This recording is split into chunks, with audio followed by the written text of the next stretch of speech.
ngasi March ki tang kuntra numidang waram da phonggiba tongan ba pausi singdagi maru oiba khara lakhosaraga Manipur Circle News ki maikai dagi myam da paudam jage ahanmada paujel news service dagi lakhosage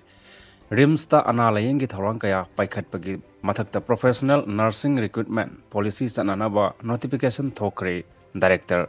India gi Central Hospital singi manungda phamung ni singamaga chawhum rom leiraba RIMS Hospital da analayeng gi lamda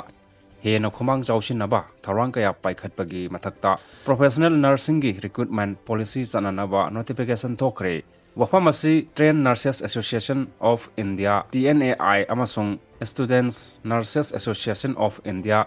Manipur State Branch na sinduna first annual conference ngasi RIMS ki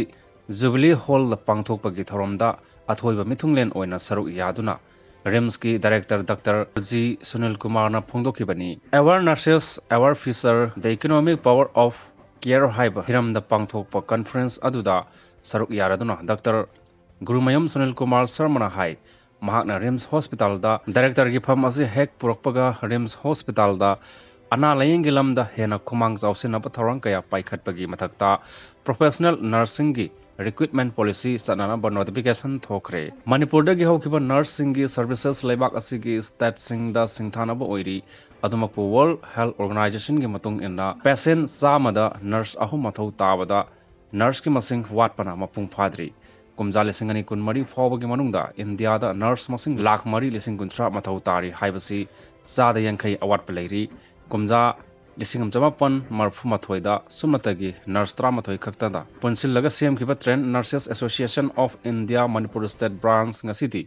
mapung farba organization ama oire lamsida leiriba nursing na isagi khudung chaba phangnaba honabagi mahutta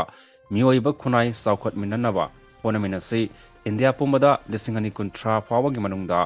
Health for All oinaba thamliba mangla nasi phangnaba honabada nursing na asoba thodang lobi haiki Makhataba pauda pandam pausi de gilawasage Lok Sabha Mikal gi mirep se lokthokpagi matam loikhre inner the mirep taruk amadi outer the mirep marina lamba tounaragani lakadoriba April 13 amadi kuntarukta tangkak ani thokna pangthokadaba Lok Sabha Mikal da inner Manipur parliamentary constituency amadi outer Manipur parliamentary gi mirep oigadaba singi mirep se lauthokpagi matam ngasi loisenkhre inner the mirep taruk amadi outer the mirep marina lamba tounaragani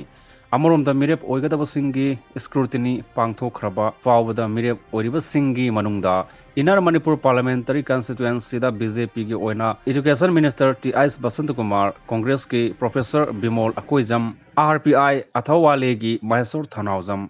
Independent mirep mathang sitna R.K. Somarendro Kaiku Haurungbam Sarat amadi M. Tondon Sanani Outer Manipur Parliamentary Constituency gi oina NPF ki Timothy Zimik Arthur Congress ki Alfred Angamathar Independent gi Mirepta Alison Abonmai amadi S Khazoni Mikhala se gi ahan batangka ki April 13 da Inner Manipur Parliamentary Constituency gi oina Assembly Constituency kuntrani thoida bot thathanagani loinana outer gi oina Assembly Constituency tarahumdoida bot thathagani Mikhala se gi damakta party khudingmakna star campaigner sing maming sul lauthoktuna bot khomagi thabak kanna kankhat narakli